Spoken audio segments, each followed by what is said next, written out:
మరో కలియుగ కృష్ణుడు, మరో కలియుగ దేవుడు ప్రభాస్.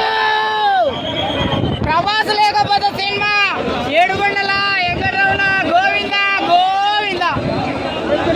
Super cinema. మొత్తం ప్రభాస్ అవుపడితే కథమే. మొత్తం shake shake leader shock shock. అంతకుముందు ఏం లేదు.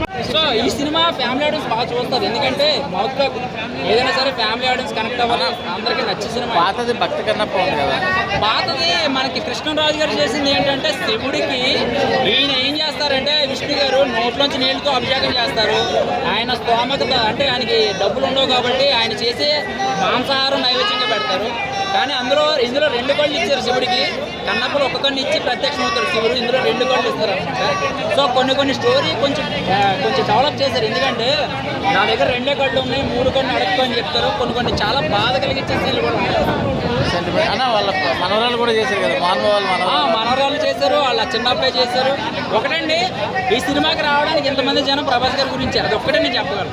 ప్రభాస్ గారు లేకపోతే అసలు నేను ఒకటే చెప్తాను, జనం ఇంత రారు. తర్వాత చూద్దాం.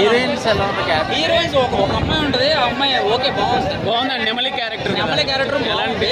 ఒకటేంటంటే 70% చాలా మంది థియేటర్కి వచ్చి ఎవడో చోట్ల, కానీ గోల్డ్ స్క్రీన్లో ప్రభాస్ గారిని ఆ సినిమాని విజువల్స్ చూస్తే హ్యాపీ అనిపించింది.